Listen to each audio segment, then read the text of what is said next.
Ini nggak live ya kan? Enggak. 2, 3. Yuk.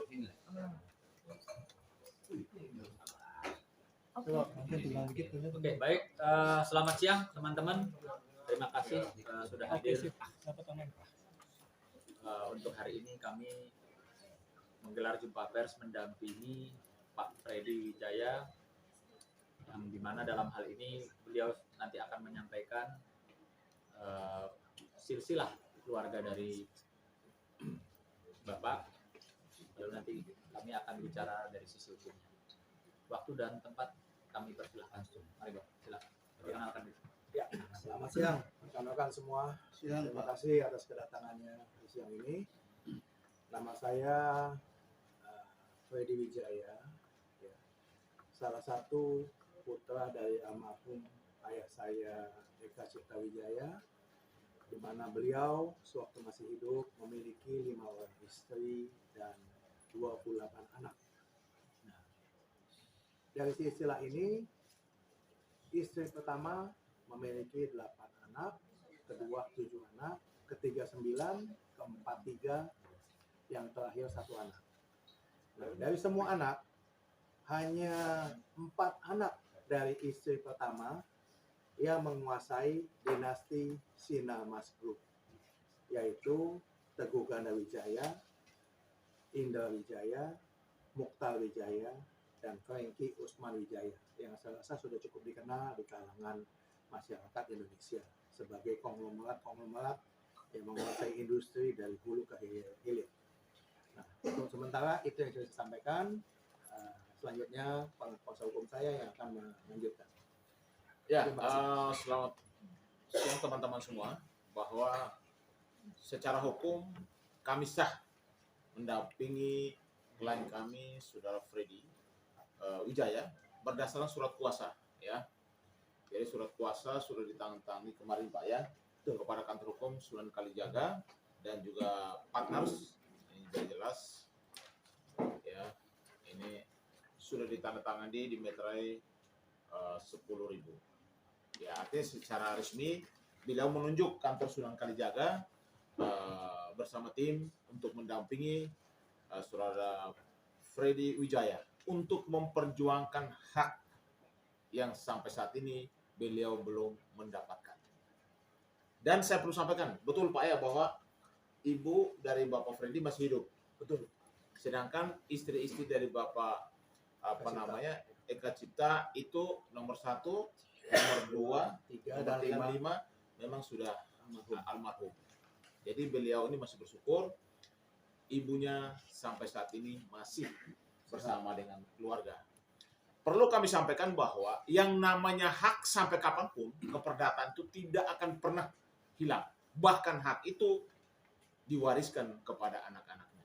Yang menjadi persoalan di sini adalah sampai saat ini Pak Freddy, ya, sebagai salah satu ahli waris, istri keempat, anak pertama, ya, yang memperjuangkan hak ini sudah cukup lama, tapi sampai hari ini haknya belum diselesaikan.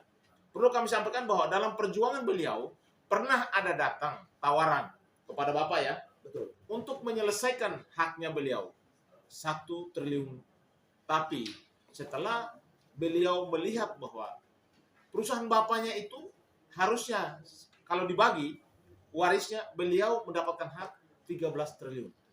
Sehingga waktu itu beliau bukannya menolak, tapi meminta supaya haknya itu mendapatkan adil sesuai dengan apa yang diwariskan oleh almarhum bapaknya. Makanya sampai saat ini beliau masih memperjuangkan. Ya, kami juga sebagai tim hukum dari kantor hukum Sunan Kalijaga yang mendampingi Bapak Freddy akan melakukan segala upaya. Tetapi di sini kami mau menyampaikan bahwa menyelesaikan persoalan lewat jalur komunikasi, negosiasi, mediasi akan kami kedepankan. Kami buka ruang untuk kami bisa berkomunikasi pihak-pihak yang saat ini masih menutup pintu untuk memberikan hak kepada salah satu ahli waris, yaitu Pak Freddy Wijaya. Pihak-pihak mana aja Pak, kalau boleh tahu? Ya, yang tadi beliau sudah sampaikan. Bahkan di sini kan ada istri pertama daripada Bapak almarhum, ada istri kedua, ada istri ketiga, dan juga ada istri ke-5. Beliau dari istri keempat, anak pertama. Ya, jadi itu yang nanti saat ini kami membuka ruang itu untuk bisa kami berkomunikasi dengan pihak-pihak yang memang saat ini menurut Pak Freddy bahwa ada haknya yang masih belum diselesaikan. Nah ini yang harus teman-teman tahu bahwa yang namanya hak itu harus diselesaikan. Almarhum meninggalkan apapun, hak itu di sini loh yang perlu saya sampaikan bahwa yang namanya waris itu bisa utang, bisa juga harta.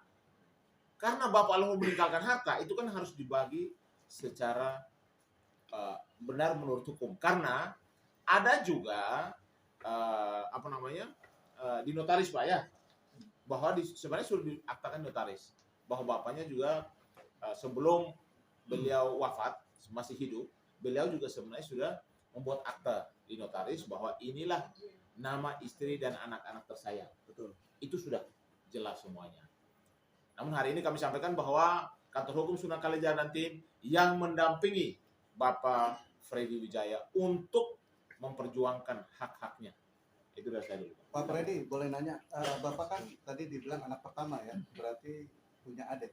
Betul. Nah, apakah ini hanya kepentingan untuk Bapak sendiri atau dengan adik-adiknya? Saya Tuntutan pasti ini. dong, saya mewakili keluarga saya. Jadi keluarga dari ibu saya yang saya memiliki adik, ada 2 adik ya. Jadi, ya dari ibu saya bernama Lydia Herawati Rusli, menjadi istri keempat yang sudah diakui oleh bapak saya menurut akte wasiat nomor 236 tahun 91. Bapak saya masih sehat walafiat, dibuat di hadapan notaris Beni Kristianto di Jakarta. Di situ disebutkan bahwa inilah istri-istri dan anak-anak yang saya cintai. Bapak saya menyebutkan gitu. Setelah itu disebutkan wanita nama istri, anak wanita nama istri, anak, di mana istri keempat ibu saya Lydia Herawati Rusli dan saya dengan 2 adik saya juga ada di situ. Nah, itu adalah pengakuan dari ayah almarhum saya. Itu kejadian wasiat itu tahun berapa Pak? Kalau boleh tahu. Itu membuat wasiat untuk pengakuan anak-anak dan istri-istri tahun 91. Ya. Dikuatkan lagi oleh tim 4, bikin akta wasiat lagi, ya. Itu menyebutkan bahwa semua wasiat yang pernah dibuat oleh ayah saya selama masih hidup dibatalkan kecuali akta nomor 236 tahun 91. Di mana itu adalah pengakuan istri-istri dan anak-anak yang tidak bisa dibatalkan. Jadi saya tambah sedikit lagi, di tahun 2005 sampai 2008 ada 3 akta wasiat aneh muncul, ya, dibuat di notaris lain, di mana ayah saya sudah pensiun dan sakit-sakitan, ya. Di situ sudah tidak disebut lagi semua istri, hanya sebut 1 istri, yaitu dari istri yang pertama aja. Yang kedua, dia menyebutkan bahwa akta wasiat yang dibuat bapak saya selama ini sebelumnya dibatalkan semua. Jadi itu adalah aneh bin ajaib bahwa anak istri semua juga dibatalkan gitu. Itu yang Islam. Ada lagi? Bang Nahar tadi mengatakan benar secara hukum. Bisa dirinci seperti apa sih idealnya yang dimiliki nanti oleh Pak Freddy? Boleh, saya Pak sedikit Freddy. ya. Tadi disebutkan kalau Freddy adalah anak dari istri keempat. Betul. Benar ya. Nah, sepanjang dalam pernikahan ibu sama Pak Eka, seberapa banyak harta yang diperoleh? Kan kita berbicara adalah haknya Bapak Freddy. Terima kasih. Harta diperoleh lewat ibu saya, Iya. maksudnya. Selama masih bersama ibu. Waktu masih, ya, ayah saya bersama ibu sampai beliau meninggal. Ya. Jadi semua istri itu otomatis sebagai suami yang bertanggung jawab itu diberikan rumah, kendaraan, ya, dan anak-anak disekolahkan. Nah, hanya itulah yang kami terima semua kecuali anak dari istri pertama yang menguasai grup Sinarmas. Jadi anak istri kedua, ketiga, keempat, kelima kami semua disekolahkan ke luar negeri, mau sampai kapanpun silakan sekolah, tapi untuk masuk ke grup Sinarmas tidak boleh sampai ayah meninggal dunia. Jadi anak semua dari istri kedua sampai kelima tidak ada yang menikmati 1 peser pun dividen dari perusahaan yang mereka sudah TBK sampai detik ini sudah dibesarkan lagi, sampai ini tidak pernah menerima 1 lembar saham pun ataupun 1 rupiah dividen pun. Artinya, Tadi saya sebutkan lagi, saya tambahkan yang tadi disebutkan. Kenapa hak saya disebutkan segitu? Mungkin saya perlu uraikan bagaimana dapat angka itu. Menurut laporan, boleh Pak? Saya Silakan. investigasi laporan tahunan waktu itu tahun 2019, dan ini pernah saya bawa dulu ke pengadilan. Itu mereka TBK itu dibuat, silakan di Google semua, dari mulai namanya Jimmy Kimia, Indah Kiat, semua yang ada di grup Sinarmas, itu total asetnya ada 737 triliun. Kalau dipotong 50% ada aset, pasti ada utang. Kita asumsi utang 50%, itu yang umum. Berarti masih ada kira-kira 360 triliun aset bersihnya setelah potong utang. Nah, menurut KUH Perdata yang saya lupa sebut nomornya, itu 2/3 adalah milik anak-anak yang istri sah perkawinan yang dicatatkan di catatan sipil. 1/3 adalah milik anak di luar nikah. Itu di KUH Perdata. Ya. Saya ini sebenarnya bisa masuk yang pertama atau kedua. Kenapa? Karena saya pernah memiliki penetapan pengadilan bahwa saya adalah anak sah dari perkawinan bapak saya dan ibu saya yang hanya tidak dicatatkan di catatan sipil. Yang menurut keputusan MK nomor 46 tahun 2010 bahwa seluruh anak bisa berhak perdata dari bapaknya selama bisa dibuktikan secara ilmu pengetahuan dan lain-lain. Nah, saya sudah dapatkan.